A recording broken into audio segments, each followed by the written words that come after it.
Prime Minister still pursuing this deal?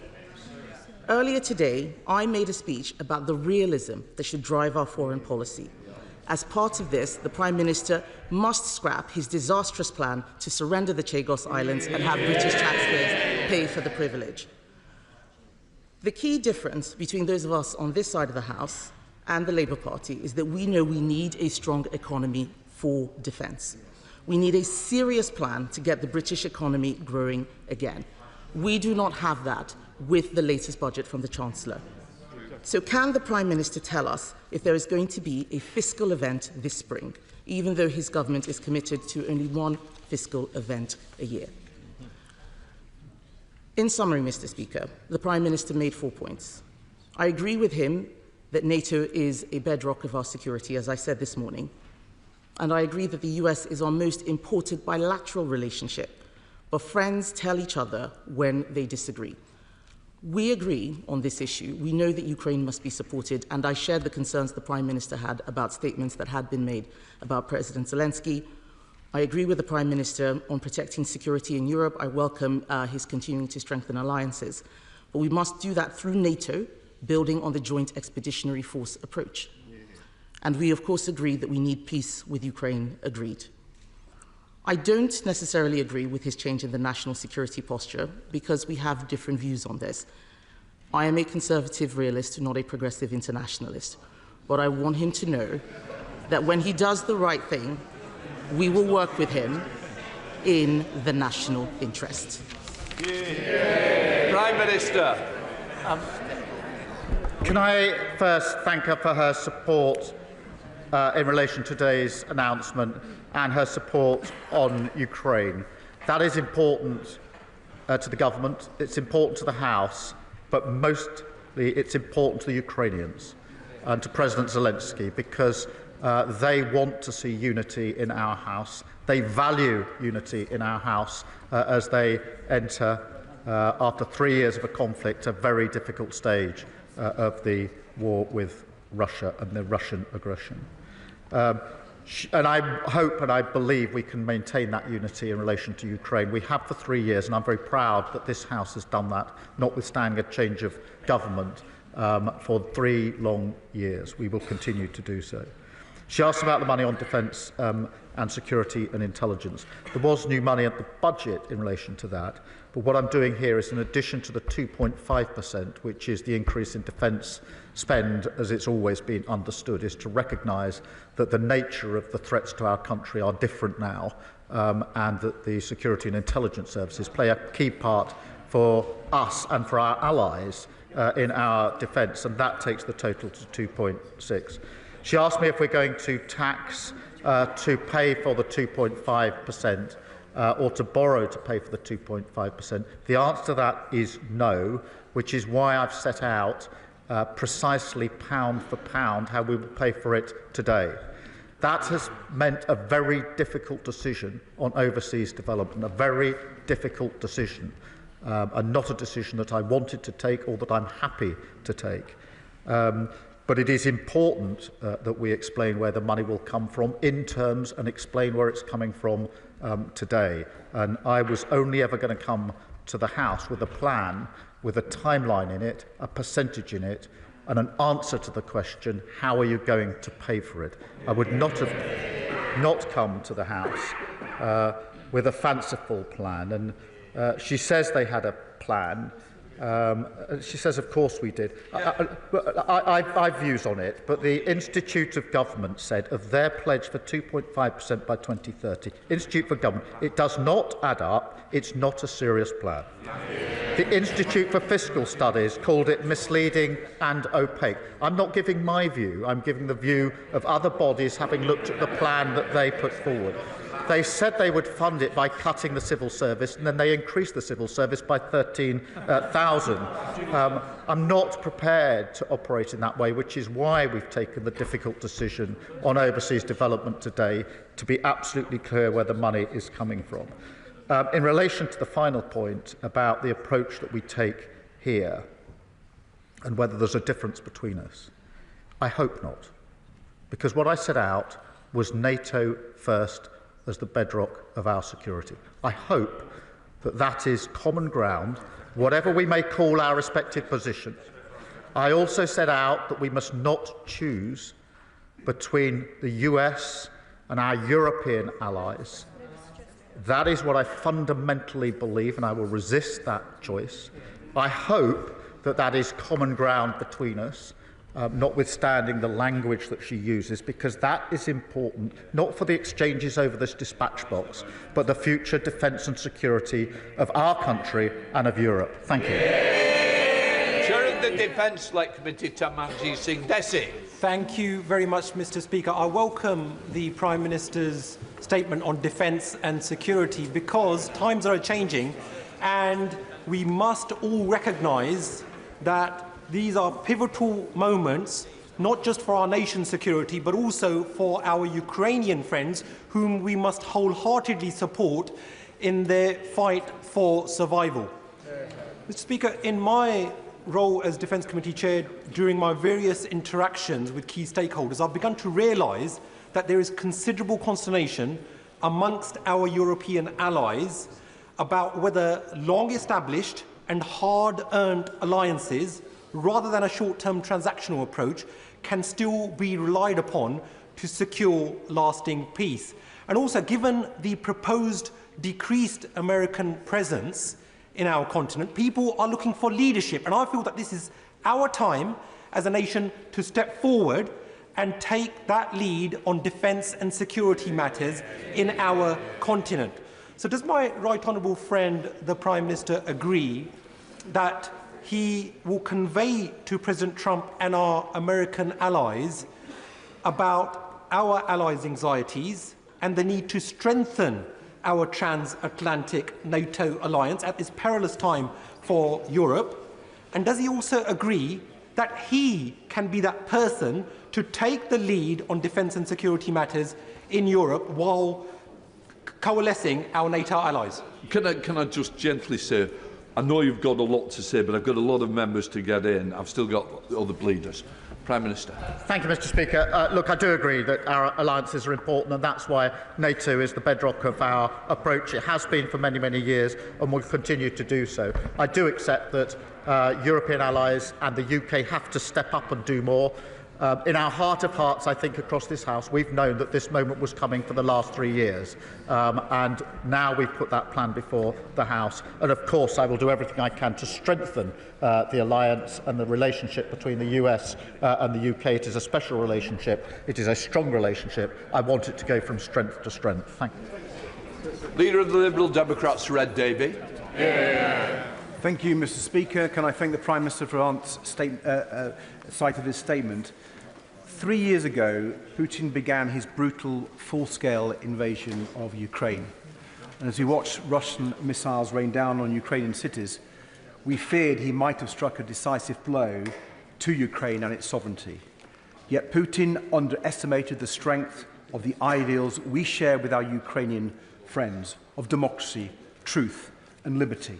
He underestimated the courage and grit of Ukrainian soldiers who have spent 3 years heroically resisting Putin's war machine.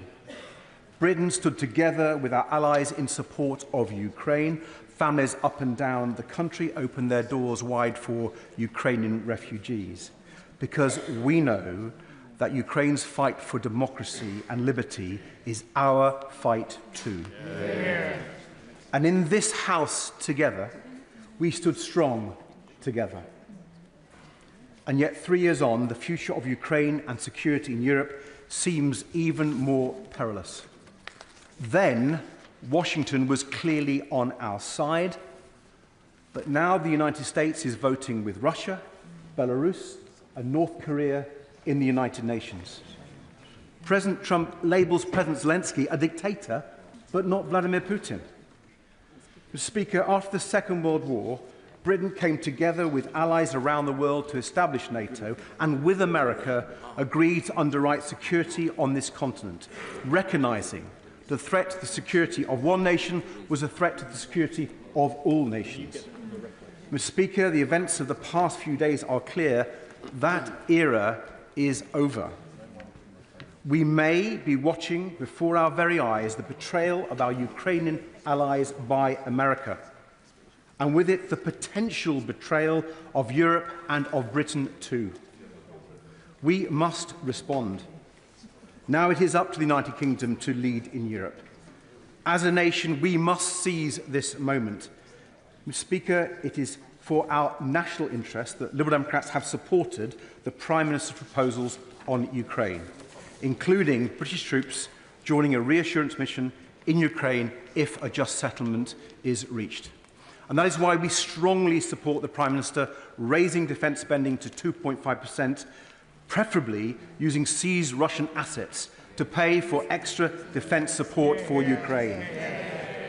We will scrutinise all aspects of the government's spending plans carefully, but I hope that moving at pace to 2.5% will mean ministers will shortly announce the reversal of the Conservatives' short-sighted cut of 10,000 troops from our armed forces. But, Mr. Speaker, the Prime Minister is right. We must go further. So will the Prime Minister initiate talks between all parties in this House to establish that vital consensus needed to take us to spending 3% of GDP on defence as soon as possible? The Prime Minister will know that for months we Liberal Democrats have urged the government to seize the frozen Russian assets, which amount to over £20 billion, and repurpose those funds for Ukraine's defence. So will he take immediate steps to gather European leaders and begin the seizure of Russian assets so that we can support Ukraine no matter what America does? And will he, on his trip to Washington, try to persuade President Trump to do the same, to make Russia pay? The Prime Minister will know that the whole country will be willing him on, hoping that he might be able to persuade Donald Trump to change his mind on Ukraine. We on these benches think he is right to try. But should that not work, Mr. Speaker, will he be clear where the United Kingdom then stands? And will he make it clear that if necessary, if absolutely necessary, it will be with Ukraine and our European allies, not Putin and Trump? Prime Minister. Can I firstly thank him for his support on Ukraine? It's been steadfast and it's been across this House, and for the same reasons as I replied to the Leader of the Opposition, it is important, not just here but to those in Ukraine. We do need to step up and lead in Europe. We've been saying that for a very long time. All European countries need to do more, and now is the moment to do so. But we need to do that together with the US, because what is needed more than anything is a lasting peace, a ceasefire that simply gives Putin the chance to regroup and to go again is in nobody's interest. A lasting peace means that we must talk about issues like security guarantees. We are prepared to play our part, as I've already indicated, but I've also indicated that to be a security guarantee, it also requires a US backstop, US support for that security guarantee, and that will be at the heart of the case that I've been making for some time. On the question of assets, as he knows, of the assets that have been seized already, the interest on those of £3 billion has already been committed to Ukraine, and we are working with our European allies to see what more can be done in relation to the funding that's going to be necessary. Stepping up means stepping up on capability, coordination, and stepping up on funding, which is what we've done today with this statement. Chair of the Treasury Select Committee, Dame. Thank you, Mr. Speaker. Mr. Speaker, I warmly welcome the Prime Minister's statement today and this strong commitment to defence spending. And I welcome as well the work being done with the Chancellor and the Defence Secretary on ensuring that we get every value we can for the pound that's spent in delivering capability. Will the Prime Minister also reaffirm his commitment to the parliamentary scrutiny of that spending, including on the most sensitive areas?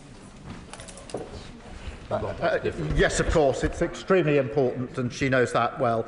She's absolutely right to say we must get value for money. This is a huge increase in defence spending. It's very important it's used on the right capabilities in the right way, and that's why we intend to get a much better grip on the money that will be put in. Sir Ian Duncan-Smith. Mr. Speaker, can I welcome the Prime Minister's announcement? I personally think it's a start, not a finish. I think we will find we will have to be raising defence spending further, but I welcome it nonetheless, and I, on behalf of all of this House as well, and my right honourable friend, will support that as he goes forward. He's due to go to Washington, and one of the problems we've got there is that they seem to have reached the conclusion that peace is simply the absence of war. Can he make sure that he reminds the President that a peace without justice and the right to freedom and choice in democracy is not peace, but a partial ceasefire? And will I also say to him, he might just go and remind the President that the last great test that we faced united the United Kingdom and America, with Lady Thatcher and Ronald Reagan taking decisions that moved Europe in the right direction. Can he appeal to him, instead of running around making adverse comments, perhaps to link hands with the United Kingdom to persuade the rest of Europe to step up as we are now stepping up? Prime Minister. Can I firstly thank him for his support and the point he makes about a lasting peace and what it must be is really important, because this isn't about just stopping the fighting.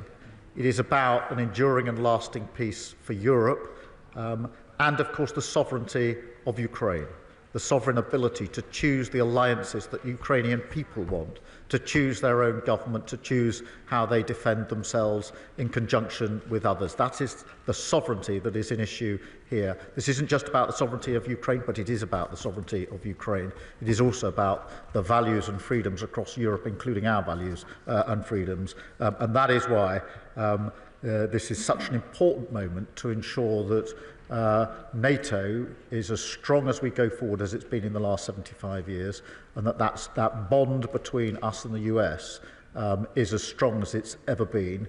And of course that has to be part of the case, the argument, and the way in which we have stepped up today and will continue to do so. Derek Twigg. Thank you, Mr. Speaker. Can I warmly welcome the Prime Minister's statement, and particularly his commitment to accelerate the increase in defence spending, although I do fear that we may have to visit the 3% target before the next Parliament. But can I just ask him this question?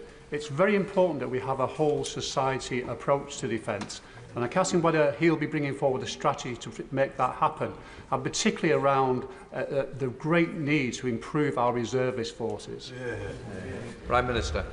Well, Mr. Speaker, it does have to be a whole society response, and that's why I set that out. I'm grateful to him for raising it in my statement to the House. And of course it has to be a driver of industrial growth and our industrial strategy. Stephen Flynn. Thank you, Mr. Speaker. Aside from a few of Putin's poodles who are not in their seats in this chamber here today, we are of course united in our support for the people of Ukraine, and indeed in wishing the Prime Minister well in his discussions with the President of the United States later this week. But I'm afraid that's where the unity ends, because whilst we support increasing defence spending, we cannot support the populist playbook of cutting foreign aid. Indeed, that's a position which was shared and agreed with by the Foreign Secretary just a matter of days ago, when he said that it would be a big strategic mistake that would allow China to step in. Why was the Foreign Secretary wrong and the Prime Minister right?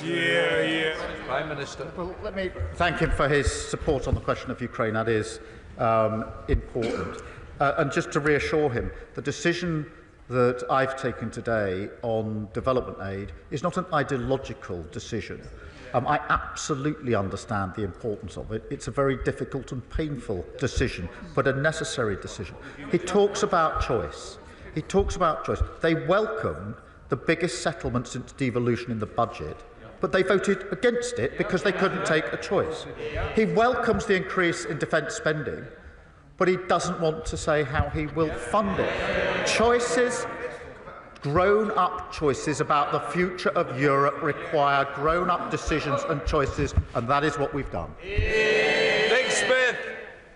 Mr. Speaker, instability in Europe does wash up on our shores, and so can I accept the hard decision the Prime Minister has made today to invest in defence, and this means difficult decisions in international development. My question is, though, can we please invest more in cyber? given the disinformation and the cyber attacks that our country faces on a daily basis? Well, thank you for raising this, because cyber is part of the tools for warfare these days, which is why we increased funding at the budget and why I've adjusted the 2.5 to 2.6 in the way we've presented the case to the House today. Andrew Mitchell. Thank you, Mr. Speaker. I agree entirely with the strategic direction the Prime Minister has set out today. Defence and security must come first, but he does have choices about how he funds this important uplift.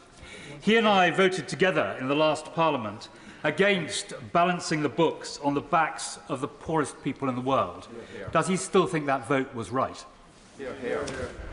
Well, I'm proud of that vote at the time. I'm proud of the work that our country's done on development, and this is not a decision that I want to make, and I absolutely want us to get back to more funding on overseas development and increasing those capabilities. Obviously, some of that is helped if we can, as we are, get the asylum backlog down and stop using this money to pay for hotels, which is not what it's intended for. But this has been a difficult decision. He knows how much I value overseas development, how important it is.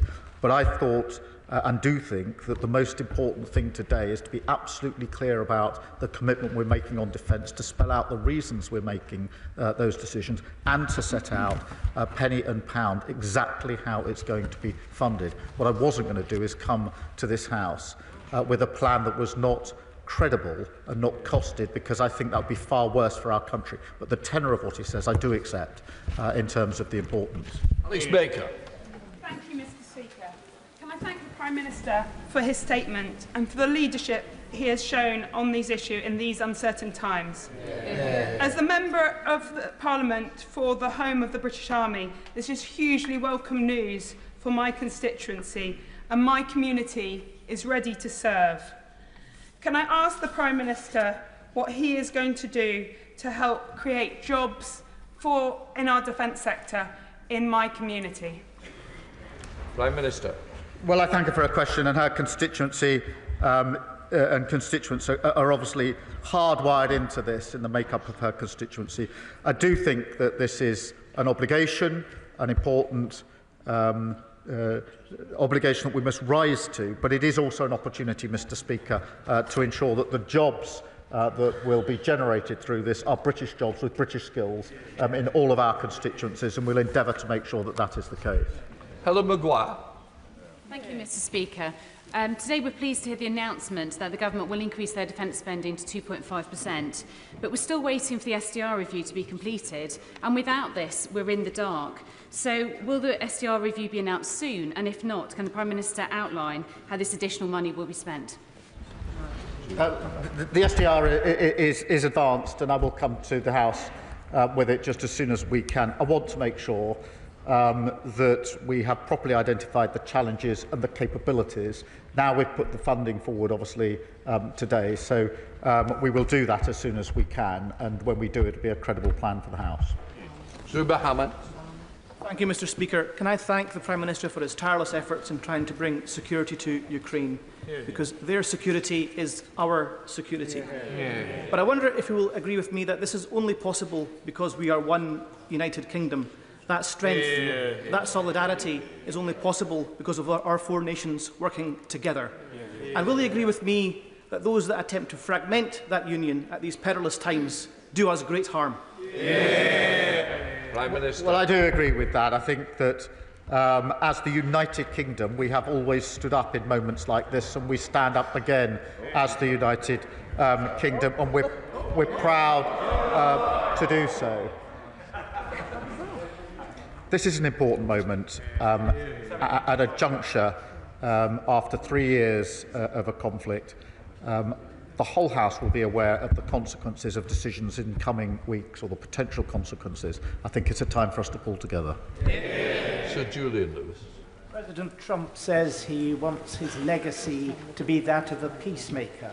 So in his difficult conversations with the President in a few days' time, will the Prime Minister remind him that the reason why the enforced division of Czechoslovakia before the war was a step on the road to disaster, whereas the division of Germany at the end of the war did not lead to World War III, was that the western half of Europe at the end of World War II was not demilitarized.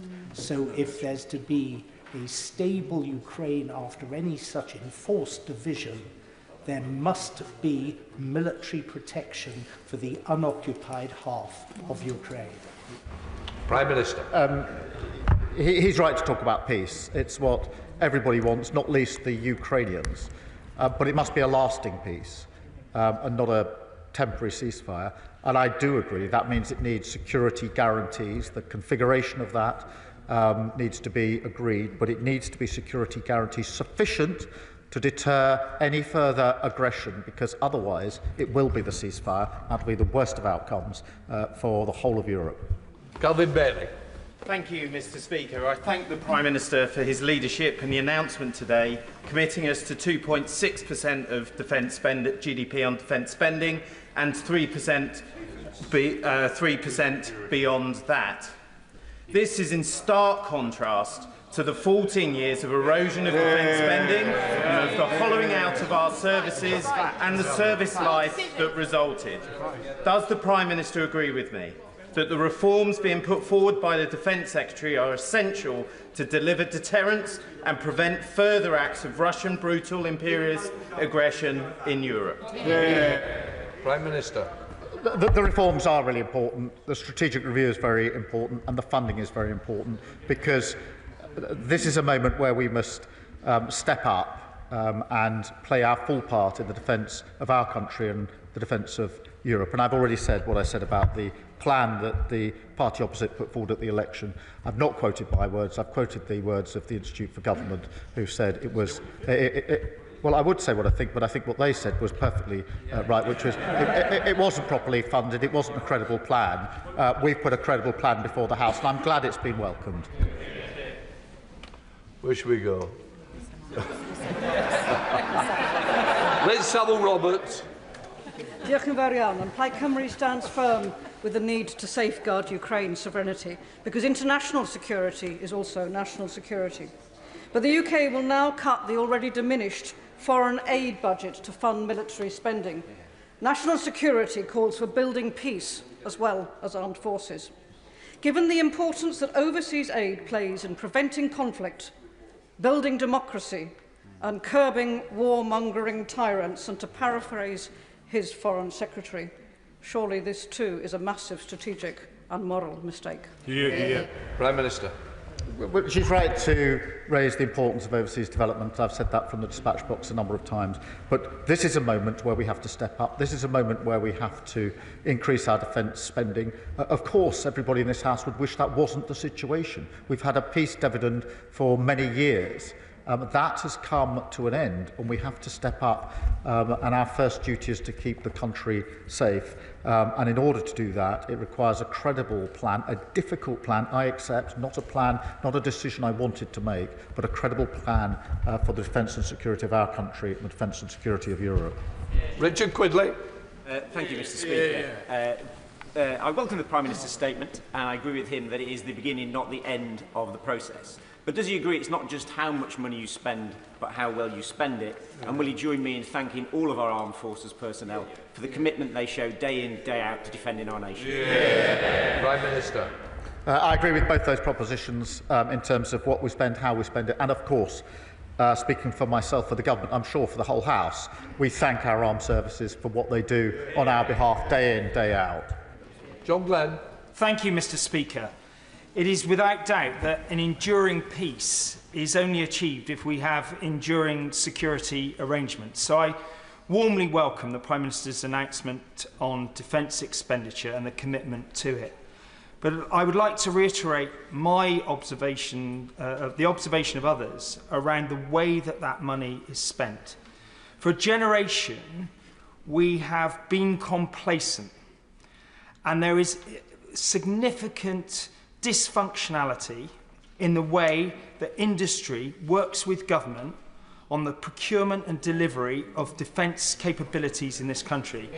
I would urge him to keep his Defence Secretary in place for the duration of this Parliament, so he can so that we can, across this House, find some common purpose to deliver enduring reforms that stand the test of time. Treasury after Treasury has found it impossible to get to grips with defence expenditure. We must achieve that in this Parliament. Prime Minister. Well, the Defence Secretary just asked me if he could reply to that question. But the point he makes is a really important one.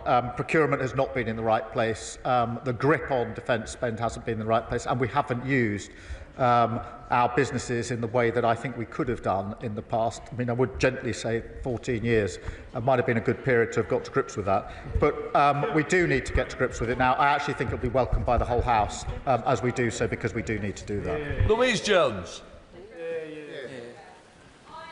Of my colleagues started his career in the shadow of Putin's first invasion of Ukraine back in 2014. We knew then what Putin was capable of, and we knew then what Putin intended to do. However, our service was marked by swinging cuts from the Conservative government that left our armed forces lacking key capabilities.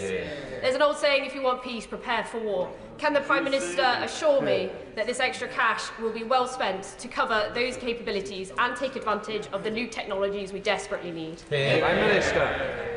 Well, can I thank her for her question, but also for her service. And she's absolutely right that this money must be well spent on the capability that we need, and it will. Sammy Wilson.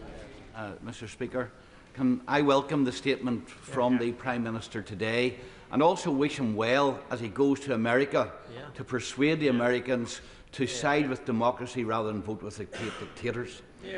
The announcement today, of course, will have a long lead-in period before we actually see the effects. And given that and the overstretched commitments of our armed forces, how can he give assurances to the Ukrainians that Britain will be able to supply arms and personnel to defend any peace agreement which is reached? Prime Minister. Well, I thank him for his support. On the question of security guarantees, obviously quite intense discussions are going on at how that would look, what it might involve. I'm absolutely confident that we can play our full part. I won't disclose details to the House for reasons that he will understand, but I'm confident that we can and we will play our full part in whatever security guarantees may be needed. Of course, with US backing, which is important if there to be proper guarantees. Alice MacDonald. Thank you very much, Mr. Speaker. I welcome the uplift in defence spending, but as the Prime Minister has recognised, this is a difficult decision when it comes to our aid budget. I, like many others in the House, have seen the first-hand impact that the aid budget makes, not only on tackling poverty, but on our own stability and prosperity. So I welcome what the Prime Minister has said so far, but can he reassure us that our commitment to get back to 0.7% as soon as fiscal circumstances allow still remains? Prime Minister. Yes, I want to see that. And I also want to reassure the House that on vital issues like Gaza, Sudan and Ukraine, notwithstanding the difficult decision that we've taken today, it is important that they are prioritised for reasons that are obvious across the House. Other chance. Thank you, Mr. Speaker. While there are members across the House clearly recognise the need to invest more and indeed to invest differently in defence and security, it's obviously, unbelievably counterproductive and short-sighted to fund that by slashing aid to the poorest and most fragile countries, or indeed by squeezing already stretched departmental budgets. So can I ask the Prime Minister, why will he not fund this by increasing taxes on the most wealthy rather than placing the burden on the poorest? Prime Minister. I don't think that the plans, as far as I've seen them being put forward on the other side, are realistic. It is for us, if we're to make a commitment like this, to put forward a credible, costed plan where we can say with certainty precisely where the money is coming from. And that's why we've taken the difficult decision that we've taken today. Dr. Ruperhart. Mr. Speaker, the Prime Minister's statement hits the nail on the head. Unlike the rantings of J.D. Vance at the Munich Security Conference on European freedom of speech. So I know that it's going to be particularly welcome in the Ealing Ex-Servicemen's Club. Could I ask him, therefore, to recommit to our veterans, to the OSCE, and to organisations like the Army Cadet Centre in Acton and the TA Reservists in Wood Lane, either of which would welcome a visit, for those who have served our nation and who will do in the future? Prime Minister. Yes, I'm happy to make that commitment, and I'd ask her to carry that message to her constituents, along with the thanks of myself, the Government and the House. Mr Bernard Jenkins. Mr Speaker, when the Prime Minister flies off to Washington, will he go taking the confidence that this House and indeed the whole country are behind him and wish him well in that very difficult meeting, knowing that this country and our continent is possibly facing the most dangerous moments that we have seen since the height of the Cold War? Will he also, may I also welcome the statement increasing defence spending, some of us would say a couple of decades overdue, but will he accept that the benchmark for the success of the defence review is not some arbitrary percentage of what we're spending? It's whether we are spending whatever is necessary to give back to our armed forces the war-fighting capability that is the only real deterrence that the Russians will respect. And can I say to him, I very much doubt that 2.5% or 3% will be enough, and I don't say that as a criticism, but as something, as a nation, that we must be prepared for. Prime Minister. Well, can I thank him for his sentiment, and I think it is important at a moment like this that I'm able to carry the House with me as we undertake the next stage of these discussions about the security and defence of Europe, because it is a very important generational moment, and this House and this country have always come together and stood up at moments like this. Look, I know he's been a long supporter of increased defence spending and capability, and the notion that there must be a war-fighting capability. He's right about that, and that's why we've made the decision we have today. John Slinger. Thank you, Mr Speaker. I welcome the Prime Minister's statement and his strong leadership. Does the Prime Minister agree that as we rightly reassert the concept of taking responsibility by our own people, military and economy, but also by our friends on the continent of Europe, we must also reassert the responsibility of all countries to defend the international rules-based system that has at its core the concept that bullies must not get away with invading their neighbours. Because if they do, not only will we dishonour the bravery and sacrifice of our Ukrainian friends, but also our collective security will be weakened. Prime Minister. Well, two of those rules-based systems are fundamental: the UN Charter and the NATO framework, and all of the articles in it. Hugely important rules-based frameworks that we must absolutely adhere to. And I wrote many times about the UN Security Council as a lawyer. My first appearance at the Security Council was sitting around a table with a country that was in clear violation of the Charter itself, and I did not feel at all comfortable. Victoria Collins. 3 years ago, I have distinct memories of helping my Ukrainian friends and colleagues flee the country as tanks came towards their homes. Since then, people across Harpenden and Berkhamsted have opened their doors, but the hope that they once had has turned to fear, and fear of what is happening globally. So can the Prime Minister please assure the British people that when he speaks to President Trump, he will push for that lasting peace, but highlight the importance of working with our European colleagues? Prime Minister. Well, can I thank, through her, thank again everybody in this country who's opened their doors to Ukrainian refugees. I'm very proud of the fact that we have done that and that the flag flies in so many places across the country. I can reassure her constituents this announcement today, the approach that we're taking, is to ensure that peace continues. But for peace to continue, we have to put ourselves and put Ukraine in the strongest possible position, and this is a step along that road. Alistair Strapper. Thank you, Mr Speaker. It's shameful that in such a volatile world, for far too long, conversations around defence spending have had a lot of hot air, but not much hard action. Today, I think colleagues across the House will have to recognise the Prime Minister has changed that with a clear, funded and needed plan to invest in our defence. But when supply chains are so important to security, he'll recognise, as I do, that it's not just what we spend, but where we spend it that's going to matter too. So how will he make sure our whole government is united in the effort to build up our domestic supply chain capacity when it comes to key defence assets again?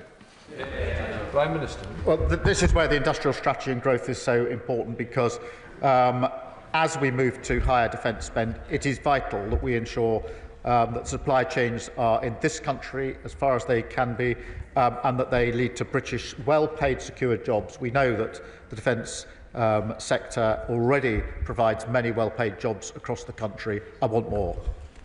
Can I say to those who were late, please don't embarrass the Chair by standing. Simon Hoare. Thank you very much indeed, Mr. Speaker. And almost on that point, what an abdication of responsibility and duty that on these precious issues of defence and security, there's not a single member of the Reform Party who's capable or able to stand and ask a question of the Prime Minister this afternoon. Very different seriousness on the issues on this side of the House and on the government benches. Many have asked the Prime Minister about the use of the frozen assets of Russians. Anybody who's studied the issue with regards to Libya will just know how complicated international law and convention has made the defrosting of frozen assets to deploy for proper use. Can the Prime Minister, in his discussions in Washington and with the other European leaders, press for urgent, collaborative international reform to those rules to allow those frozen assets to be used to be helping the Ukrainians and their military to defeat Russian aggression? Prime Minister. The point he raises is a really important one. It is very complicated for reasons that he will understand. Obviously, we've been able to use some of the interest on those frozen assets, which has provided valuable to Ukraine. But look, we do need to work with our European colleagues and collaborate on other legitimate, proper and ways to raise further funding, and we'll continue to do that with our allies. Matthew Patrick. Thank you, Madam Deputy Speaker, and I really welcome the statement from the Prime Minister. This is a major commitment to our defence. I think it will be heard across the world and welcomed by our allies, particularly those facing Russian or Iranian aggression. Can the Prime Minister please set out how he will ensure British businesses, who are so crucial to our defence, are supported in this important task? Thank you, Madam Deputy Speaker. That has to be through the industrial strategy and through the growth strategy that we will put in place. But it is vital that this is seen not just as a duty and responsibility, which is what it is, but also an opportunity in relation to British businesses, British jobs, well-paid, secure jobs that are so vital to so many communities. Dave Dugan. Madam Deputy Speaker, the Prime Minister knows that he can rely on the support of the SNP with regard to efforts to restore Ukrainian sovereignty in the face of Russian aggression, despite the baseless rhetoric from the benches behind him. And I'd like him to acknowledge that. And I welcome that he's raised defence expenditure to 2.5%, albeit by 2027, which will be 3 years after the election, despite it being in the Labour Party's manifesto. But it cannot be right to balance those books with a government budget of 1.1 trillion of the poorest in the global society. So when he goes to Washington on Thursday and he gets his pat on the back from the United States President, will he spare a thought for the predominantly women and children who will suffer immeasurably, and some of whom will die as a result of his decision today? Sir. Well, can I thank him for his support on Ukraine, support that I know the First Minister has set out in clear terms in recent days, and I do think that's important, and I acknowledge it. We've had to make difficult decisions, but as he knows, as the House knows, wherever there's war and conflict, it is the poor and the poorest who are hit hardest. There is no easy way through this, but we have to ensure that we win peace through strength, because anything other than peace will hit the very people he's identified harder than anybody else on the planet. And that is why it's so important that we've taken the decision that we have today. Rachel Taylor. Thank you, Madam Deputy Speaker. National security is the first duty of any government, so I welcome the Prime Minister's announcement and his strong leadership today. The Honourable Member for Clacton has previously said that Vladimir Putin is the leader he admires the most, and that it was NATO that provoked Russia's invasion of Ukraine. While this government rises to the challenge of investing in our defence, does the Prime Minister share my concern that those comments play right into the hands of Britain's enemies? Prime Minister. You don't show patriotism by fawning over Putin. Thank you. Dr. Andrew Morrison. Thank you, Madam Deputy Speaker. No decent government cuts international development budgets lightly, and the Prime Minister's discomfort is plain for all to see and will be shared across the House. But will he look at other things that perhaps present easier choices, and in particular his choice to spend billions of pounds on Mauritius, and will he repurpose that money in defence of our armed forces? Prime Minister. Obviously, in the short term, we've got to make decisions between the here and now and the commitment to 2.5% in 2027. And having looked at the available options, this was the choice that had to be made, and I think would have been made by any serious Prime Minister making the commitment that I've made today. Of course, I do think we need to look at other things as we go forward from here. Many people across the House have said that, and I've set out the ambition we need to get to on 3%. But I will only put forward credible, costed plans to this House, not fantasy figures. They chunter away. This is a moment for a serious costed plan. It's not a time for ridiculous, uncosted polls. Jeevan Sundar. Thank you, Madam Deputy Speaker. I'd like to thank the Prime Minister for his statement today. I think this entire House agrees that our safety, that of our allies, depends on showing Putin we have the resolve and the resources to defeat him. We are far more prosperous than he is. European NATO's GDP is 24.5 trillion. Russia's is only 2 trillion. But clearly what is before us is converting those resources into fighting forces and material in the years ahead. So can the Prime Minister assure me that strategic defence review and our defence industrial strategy will ensure we have long-term orders for the capacity that we need, as well as that, on top of that, secure supply chains, inputs like steel, and of course the ability to scale rapidly if we need to rearm so? Well, thank you for raising those points. They're all important, and of course that has to be hardwired into the work we do as we go forward from today. Dr. Luke Hammond. Thank you, Madam Deputy Speaker. And the Prime Minister will have the support of both sides of this House when he goes to see President Trump on Thursday. I'd like to ask him, though, if he fails to encourage the US to become the backstop for the Ukraine, no matter how much he increases the spending in the next couple of years, there's going to be a difficulty there. So what conversations is he having as a backstop for Europe to make sure Ukraine gets that support? Prime Minister. I'm not going to preempt the discussions I'll have, but the point he makes is an important one. I absolutely believe that we should play our full part in any security guarantees, if that is what happens. We don't even know whether we'll get to that stage.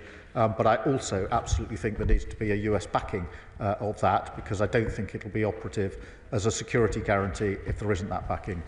Mark Ferguson. Thank you, Madam Deputy Speaker. And I welcome the Prime Minister's statement today, because although difficult decisions have had to be taken today, the alternative is inaction, which is, of course, also a decision. Does the Prime Minister agree with me, though, that the lesson of history is that Ukraine's survival, Ukraine's defence, is completely indivisible from our own? Prime Minister. Yes, I do, and that's why I say this isn't just about the sovereignty of Ukraine. It is about European defence and security and our own defence and security. And we've already paid a heavy price in this country when it comes to the contribution that we've made, the effect it's had on our cost of living, on our energy prices and so much else. But this is fundamental. It's about our values, it's about our freedom, and it's about understanding who Putin is and what his ambitions are. And we must never forget that. Alison Bennett. Thank you, Madam Deputy Speaker. With some of our European allies likening our predicament in 2025 to that of 1938, I'm concerned that the increase in defence spending announced today by the Prime Minister, whilst welcome, is going to be coming too late. Will the Prime Minister look at Liberal Democrat proposals to increase the digital services tax, which would this year raise £3 billion? Prime Minister. I don't accept the argument's come too late. It's come at a point where we're able to put the plan before the House, a credible costed plan. We've known, I think, for 3 years that this moment was going to come. I think the last few weeks have accelerated that, made it the more urgent, which is why I've made the statement I have today. Jonathan Brash.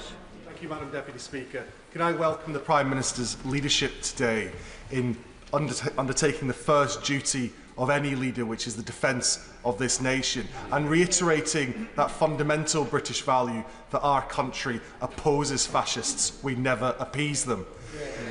The Prime Minister talked rightly about renewing the social contract with the British people in terms of jobs, in terms of skills, in terms of industry. Does he agree with me that if we are to do that, it must reach every part of our country, including areas that I represent that are far too often left behind? Prime Minister. Yes, I do. I think we must rise to that challenge. I think if you look at the defence sector, many of the well-paid, skilled jobs that already exist are across the whole of the United Kingdom. We need to ensure that there's more of those well-paid, skilled jobs across the whole of the United Kingdom. Dr Ben Spencer. Thank you, Madam Deputy Speaker, and I thank the Prime Minister for his statement today and also his acknowledgement that, as important as what he said here, he recognises that he and the government will come back with a view to getting towards 3%. He said in response to an earlier question that the peace dividend is gone. In light of that, does you agree with me that we need to also look at welfare spending, given that in current circumstances, no serious country can spend more on welfare than defence? Prime Minister. Well, I do agree with that. I think the last government let it spiral by an additional £30 billion. It's out of control. We need to bring it back in control. I think 2.8 million people are out of work because they can't go to work because of some health-related issue. That's a very, very high number. It's out of control. We have to get it back in control. John Grady. Thank you, Madam Deputy Speaker. I thank the Prime Minister for his statement, with which I agree.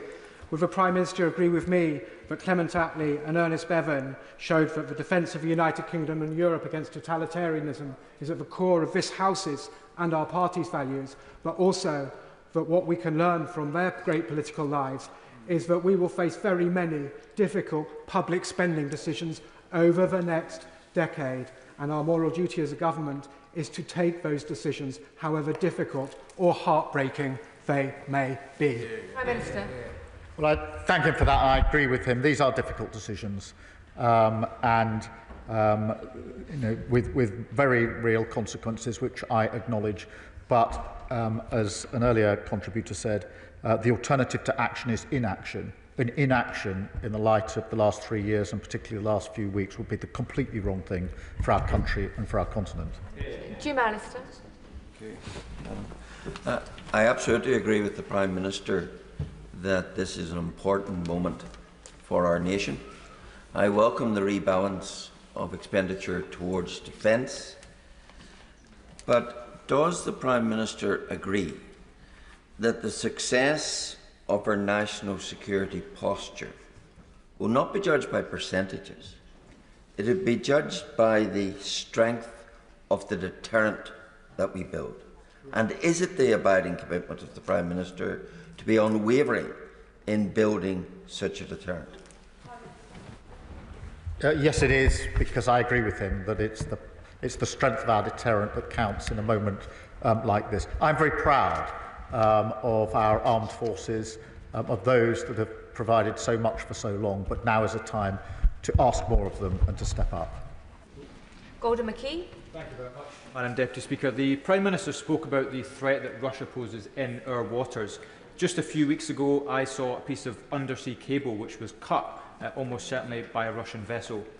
So, can I ask the Prime Minister, what more can the government do to protect Britain's undersea infrastructure from foreign attack? Prime Minister. Well, I thank him for raising that issue. It's a bit like cyber. The way in which conflict and war and aggression is demonstrated these days is changing, and we must protect our vital assets, and that includes the cables under the sea. And I've had extensive conversations with European allies and with NATO about how we better protect that infrastructure. Lincoln Job. Thank you, Madam Deputy Speaker. I have been to war 3 times, and each time working for an American general. General Schwarzkopf in the First Gulf War, the outstanding David Petraeus in the Second Gulf War, and for General Robert Mills of the US Marine Corps in Afghanistan. One of the lessons that keeps coming up after those wars is that we have to prepare for the fight that we don't want to have. Can I welcome absolutely the Prime Minister's statement today, and also encourage him, as well as sending in the Chancellor into the new Defence Reform and Efficiency team, encourage him to take a personal interest in the way in which this money is spent in order that we prepare for the fight that we don't want to have. Prime Minister. Can I start by thanking him for his service, for his country? He's absolutely right that we have to prepare for the fight that we don't want to have. And I can assure him I have a very keen personal interest and duty and responsibility as Prime Minister on all of these matters. Sean Davies. Thank you, Madam Deputy Speaker. I welcome the statement from my right honourable friend, the Prime Minister. In places like Telford, which has a proud defence sector, those companies and the communities and the supply chain need certainty. So British taxpayers will be demanding that their money is used to support British-based companies to support our British troops around the world. Can my right honourable friend, the Prime Minister, assure me that each and every pound will be diverted to British industry or British-based industries to support our interests around the world? Minister.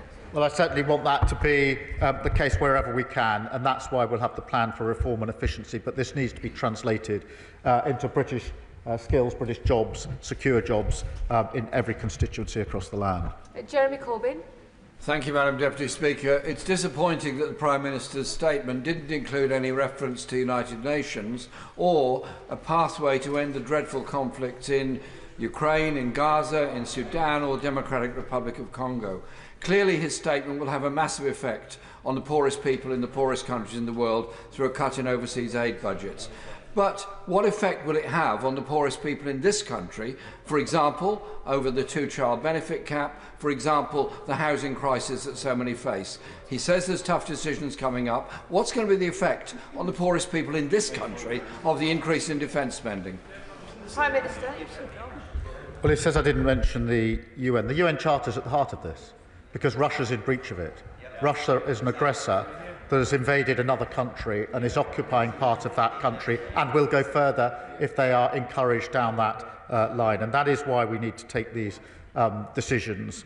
It is the first duty of government to keep our country safe and secure. It's a duty I take extremely importantly, and the poorest people in this country would be the first to suffer if the security and safety of our country was put in peril. Mark Stewart. Thank you, Madam Deputy Speaker. The Prime Minister is absolutely right to say that NATO is the bedrock on which we found our alliance. He's absolutely right to say that we can only achieve peace through strength. And he is absolutely right to cut the foreign development budget to pay for a £13.4 billion increase in defence spending. It's a difficult decision, but there is nothing more important than the defence and the security of the British people. Can I ask the Prime Minister what conversations he's had or hopes to have with our European allies about their defence spending and whether he hopes to see increases across the continent in the future? Prime Minister. I've had, as he may know, extensive discussions with all of our European allies, particularly intense over the last 3 or 4 weeks, and will continue to do so because we are right to say that Europe and the United Kingdom need to step up. We need to do that alongside our allies. That means capability, coordination and spending. And the best way, in my view, to do that is in a collegiate, collaborative way, working with our allies, and that's what I've been doing. Bradley Thomas. Thank you, Madam Deputy Speaker. In a world where our adversaries are intent on blunting our national security and prosperity, I welcome the Prime Minister's statements and thank him for his commitment to increasing defence spending. Can the Prime Minister update the House on what actions the government is taking to discourage BRICS nations and other emergent high-growth economies from advertently or inadvertently doing anything that would assist Russia in its pursuit of its invasion in Ukraine? Prime Minister. I think this is a really important issue. I say sorry. And it is important that, as well as sanctions, we bear down on those that are providing assistance to Russia, whether that's countries or whether it's individual businesses, and we shall continue to do so, working with allies. Kevin Bonavere. Deputy Speaker, my right honourable friend, the Prime Minister, is absolutely right to say this is a generational moment in this country's security. I pay tribute to this generation's armed forces and also all those who work in the defence sector, like in Stevenage, where they are refitting the Storm Shadows for use by Ukraine for their security and our security. Does my right honourable friend agree that an increase in defence spending that he has announced today, done properly, will also help the wider economy too? Well, can I thank his constituents for working in Stevenage? It's such important work that is being done. And of course, it's important that we make sure that this is measured in jobs and secure jobs across the country. Paphos. Thank you, Madam Deputy Speaker. Last night I attended a concert in Bath Abbey, Stand Together, and the Ukrainian Deputy Ambassador was there, and he particularly praised the direct link that my Bath Council had formed with the city of Alexandria, as it forms such strong people-to-people contact and is enduring and provides direct support. What more can the government do to encourage other councils to form these direct links to Ukrainian communities? Prime Minister. Well, I'm very pleased to hear about that direct link. I think the people-to-people contact is really important. Both in relation to our appreciation and understanding of what's going on in Ukraine and, of course, to the resilience of the Ukrainians. I would support any such initiatives. Joe Powell. Thank you, Madam Deputy Speaker. I warmly welcome the Prime Minister's statement, and in particular, I know the Ukrainian forces on the front lines will be reassured today. Clearly, the aid spending decision will not have been taken lightly. But following reductions at US aid, it does mean tens of billions out of the global aid system, which could be exploited by Russia and China. So I wonder, will the Prime Minister consider a deadline for ending the accounting of asylum costs to the aid budget, which is currently 28% or £4.2 billion of money that should be used on aid spending overseas? Minister. Well, I thank him for raising this. It is a really difficult decision, and it is important that we make clear that we remain committed to the work we're doing in Gaza, in Ukraine and Sudan. And it is important, as he rightly says, that we get the asylum numbers down, the processing done, so that we can end the ridiculous use of money that should be for overseas aid on hotel bills in this country, which spiralled under the last government. Ben Obsijekti. Thank you, Madam Deputy Speaker. As a veteran, I welcome the move to 2.5%. It's a milestone on the right track to increasing defence spending to 3.0 and probably beyond, particularly given defence chiefs are reported to have requested 2.65%. Increasing defence spending and suggesting that British forces may be involved in a peacekeeping mission along with ongoing support to Ukraine is reassuring to see that we are not prepared to acquiesce to Russian belligerence. With that in mind, as the Prime Minister prepares to meet with President Trump, will he clarify with the President why the US sided with Russia and North Korea yesterday, voting against the European resolution that Russia should withdraw from Ukraine at the UN General Assembly? Well, can I thank him for his service as well? Our position on the UN resolution was clear from the way we voted yesterday. I think that sends a very powerful signal of where we stand, and that's with Ukraine. Jacob Collier. Thank you, Madam Deputy Speaker. I welcome the Prime Minister's statement today and his commitment to 2.5% of defence spending, and also his continued engagement with our international partners. As a proud maritime nation and one that is facing threats from Russian interference with undersea cables and also incursion into our waters by the Shadow Fleet, does he agree that now is the time that we bolster our Royal Navy? Prime Minister. Yes, I do think it's important that we bolster across our forces. There are threats on land, there are threats in the air, and there are threats at sea and indeed under the sea. It's important that we can meet all of those threats. Callum Miller. Deputy Speaker, I welcome this important statement from the Prime Minister. Liberal Democrats support an increase in defence budget and the leadership in Europe that the Prime Minister has described. The Prime Minister spoke about the need for unity and a whole-society approach. He will have heard the concerns from across the House about the way in which he is proposing to fund this increase in the defence budget, and the deep concern that doing that will create opportunities for our adversaries, Russia and China, around the world. So will he undertake to meet with other parties in order to build the consensus behind the funding of 2.5 and then on to 3%, so that we can maintain the unity and the national purpose that he has so eloquently described? Prime Minister. Well, can I thank him for his support and the support of his party? I do think it's important at a moment like this. So far as the funding of the 2.5 is concerned, that has been set out today. The commitment of the ambition to get to 3% is something that I think we need to talk about across this House. And of course, I will work with all parties on any issue of security and defence to our country. Chris MacDonald. Thank you, Madam Deputy Speaker. The Prime Minister has delivered a very powerful statement today, and I know that his unwavering commitment to the defence of the realm will be greatly appreciated by my constituents in Stockton North. He mentioned industrial strategy. I wonder, does he agree with me that we need to start immediately to mobilise our steel, chemicals and shipbuilding industries, and working with regional groups like the Teesside Defence and Innovation Cluster to ensure that we build the capability that we need for our defence supply chains at home? Prime Minister. The industrial strategy and steel within it is vitally important, as he will know, the House will know. Steel and our ability to manufacture steel is vital to our security, and we must do everything to ensure that it is preserved into the future. John Cooper.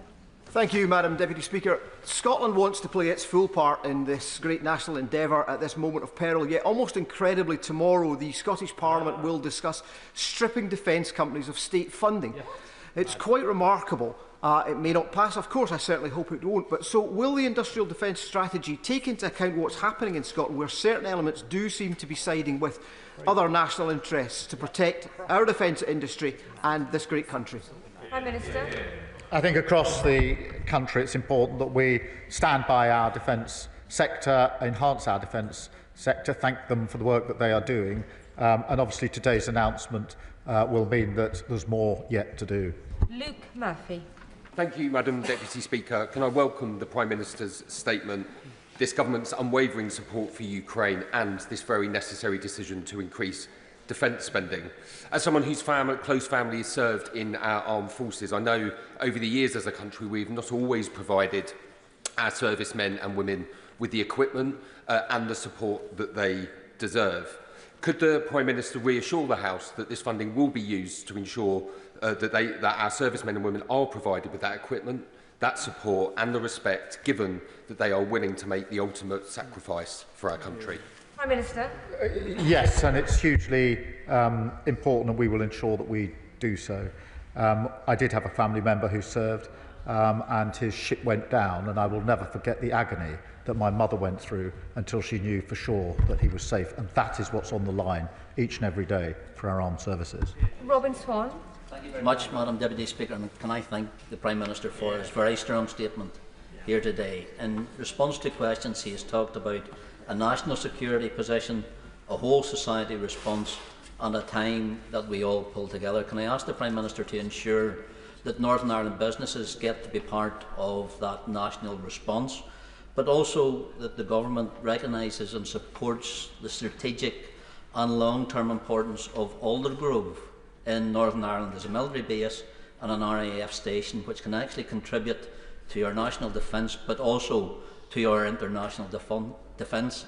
And can I ask the Prime Minister, will he ask the Secretary of Defence to meet with me on those two issues? Prime Minister.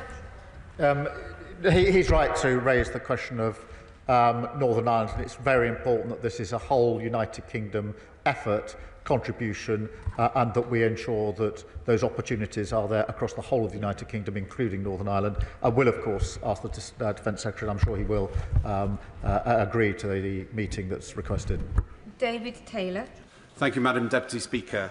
I spent all of last week in Ukraine and had the opportunity to meet with one Defence Minister, with a number of soldiers on the front line. The Defence Minister painted a bleak picture of the situation there, including the fact that Russian productions of arms continue to go up and up and up. Meanwhile, the soldiers I spoke to on the front line are facing unimaginable challenges and need much more resources to win this fight. For that reason, I strongly welcome this announcement to get to 2.5% and increase support for Ukraine, and in future to get to 3%, because I'm convinced that we face an existential crisis in the world. However, of course, as someone who founded the Labour Campaign for International Development, I am pained by the news today, and I hope that we can get back on track to get to 0.7% as soon as possible. And in that spirit, I would just like to draw the Prime Minister's attention to the last government's record of thinking of innovative and different ways of getting development finance, and would ask the Prime Minister if he would meet with me and other MPs with development experience on these benches to look at alternative ways of financing support for development, such as special drawing rights from the IMF, such as more debt relief. I'd be grateful if the Prime Minister would to do that. Well, I thank him for his commitment to international development, and he's absolutely right about it. And of course, we will work across the House on alternative and innovative ways to support development across the world. Greg Strafford. Thank you very much, Madam Deputy Speaker, and I welcome wholeheartedly the announcements that the Prime Minister has made today, and I encourage him to get to 3% as soon as possible. But we don't just need to have a monetary value, we need to know how and where that money is going to be spent. This would be done through the Strategic Defence Review. This gives assurance to our allies, deterrence to our enemies, and of course, most importantly, confidence in our troops. So can he confirm whether the SDR will be published in spring, i.e. in a couple of weeks' time, or will be delayed, as it seems to suggest in the statement, until June? Prime Minister. I didn't mean to imply that in the statement. That was the security strategy. The STR is well underway, and as soon as it's completed, then I'll put it before the House. But the most important thing is we get it right, and that we ensure it is right, rather than meeting a timeline. I'm not seeking to delay it, but I am absolutely clear in my own mind that we need to make sure we understand the challenges we face, the capability. And I'm particularly struck by the developments in the 3 years of the conflict in Ukraine. The way the fighting started 3 years ago is very different to the way it is now. I was over there a few weeks ago, and amongst the things I took away was that we need to learn the lessons of Ukraine and bind them into what we are doing, rather than think that we're dealing with a world of even 2 or 3 years ago. And that's just why I want to make sure it's the right review, the right strategy to put before the House. Lawrence Turner. Thank you, Madam Deputy Speaker, and I should like to draw the House's attention to my declarations in respect of the GMB Defence Manufacturing Trade Union, when I welcome the commitment the Prime Minister set out to rebuilding the UK industrial capacity in defence. All governments face a balance between international collaboration and avoiding dependency on complex supply chains which can limit freedom of action, as some of our allies have found in their attempts to aid Ukraine. So does the Prime Minister agree that one of the objectives of the spending announced today must be to maintain and strengthen our sovereign freedom to aid our allies and defend our own shores? I do agree with that, and I agree with his comments on the supply chains, which are vital to that security effort. Monica Harding. Thank you, Madam Deputy Speaker. As the former US Defence Secretary Jim Mattis said, if you don't fund the State Department fully, then I need to buy more ammunition, ultimately. Can the Prime Minister not see that funding this uplift through ODA is short-sighted and a strategic and moral mistake, because prevention is cheaper than wars, because it gives more leverage for Russia and China, and because we do it on the backs of the world's poorest? In fact, it is something that I never thought I would see a Labour government doing, and a pitiful inheritance from 1997. And so, given that this is a policy choice and not a retrospective fiscal one, it is in direct contravention of the law passed here in 2015, which rules out the link between levels of defence and development funding. And so, will this Labour government be repealing it? Minister. She's right that prevention is better than war. That's why it's important that we prepare our defence to be able to secure and maintain the peace. That is precisely why I've made my statement today. She's wrong about the law, and we're not going to repeal it. Jim Shannon. Thank you, Madam Deputy Speaker. Always a surprise not to be called last, you know, but thank you very much. Can I very much welcome the Prime Minister's statement. His statement today has encouraged everybody in this great United Kingdom of Great Britain and Northern Ireland, and we thank him for that. That defence spending should rise from 2.5% to 3%. I just gently remind the House, of course, that in the Cold War, defence spending was 7%, so we've got a bit to go yet to catch up, but there we are.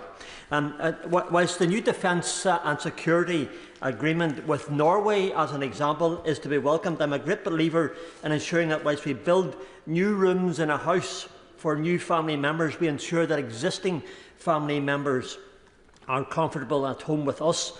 So what discussion has the Prime Minister had with our closest allies, the United States of America, in terms of aligning our defence strategies, number one, and solidifying that network of information share? Thank you so much. Minister. Can I thank him for his support? He mentions Norway, and it is important that we already work with Norway very closely on defence and security. We want to enhance and strengthen that, and the bilateral relationship is going to strengthen. And of course, we need to work with the US. I'll be leaving for the US tomorrow. I've had a number of conversations with President Trump already, and our teams are speaking continually on these really important matters. And the final question goes to the ever-patient Charlotte Kane. Thank you, Madam Deputy Speaker. I welcome much of what was in the Prime Minister's statement, particularly our continued support for the brave people of Ukraine. However, I was shocked by what he describes as a difficult and painful decision to cut overseas aid. I suggest nowhere near as difficult and painful as it's going to be for the very poorest families who find that our aid is no longer there for them. It's also hugely short-sighted because helping communities be stable and secure reduces the risk of war and unrest. So will the Prime Minister please assure us that he is going to look for less damaging ways to fund this much-needed increase in defence expenditure? Prime Minister. Madam Deputy Speaker, look, it is a difficult decision. There's no getting away from that. But we can't have a situation where members of this House stand up and support 2.5% heading to 3% on the one hand, and then can't agree or won't take the difficult decisions that are necessary in order to get there. I'm not pretending this is an easy decision. I'm certainly not pretending it's a decision I wanted to make as Prime Minister. It is a decision that I'm driven to make because of the security and safety of our country and our continent. I'm grateful to the Prime Minister. We got in all members that were bobbing throughout. I'll give the front bench a few moments to swap over for the next statement.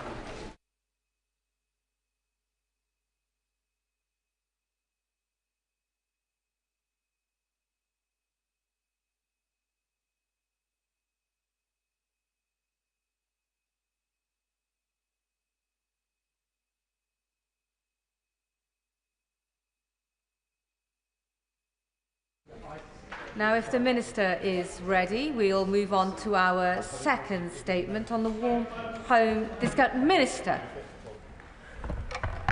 With your permission, Madam Deputy Speaker, I would like to make a statement about the action we are taking to protect families in the face of global spike in gas prices. In recent months, wholesale gas prices have risen to their highest level in 2 years. They are up nearly 15% compared to the previous price cap period. As a result, this morning Ofgem announced the energy price cap will rise by around £9 a month between April and June. We know that this will be unwelcome news for families across the country that are already worried about their bills. But as Ofgem CEO Jonathan Brearley said today, our reliance on international gas markets leads to volatile wholesale prices and continues to drive up bills. This week marks 3 years since Russia's invasion of Ukraine, and once again the British people are paying the price of our country being exposed to fossil fuel markets controlled by petrostates and dictators. The truth is, every day we remain stuck on gas is another day families, businesses, and indeed the public finances are at risk from these kinds of price spikes. That is why sprinting to homegrown clean energy is the only way to end our exposure and our vulnerability as a country. In the meantime, we are determined to do all that we can to protect people, and today I want to set out the measures we are taking. First, We want to provide greater help to the most vulnerable in time for next winter. The Warm Homes discount currently gives around 3 million families £150 rebate on their energy bills. The current system provides help to those on means-tested benefit, but excludes millions of people in homes not classified as hard to heat, as a result of criteria introduced by the last government in 2022. This criteria is seen by many as arbitrary and unreliable.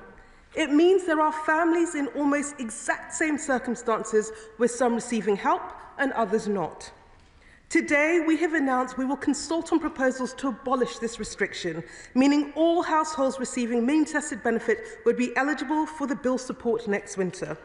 From 3 million families in the current system to more than 6 million with our proposals, so that 1 in 5 families in Britain would get help with their bills through this scheme, including an additional 900,000 families with children and a total of 1.8 million households in fuel poverty. Because this government is determined to do everything in our power to help people struggling to pay their energy bills and support the most vulnerable in our society. Second, because of our exposure to fossil fuels, the cost of living saw bills rocket to $2,500 and families plunge into unstable debt. Debt which continues to accumulate today. In the system we have inherited, every bill payer pays for managing this debt burden. We are determined to act on behalf of those in debt and all the bill payers who are paying the cost of it. So we are working closely with Ofgem to accelerate proposals on a debt relief scheme that will support households who have built up unsustainable energy debt through the crisis and have no way of paying it. This will be an important first step to cut the cost of servicing bad energy debt, and under these plans, the target would be to reduce the debt allowance paid by all bill payers to pre-crisis levels.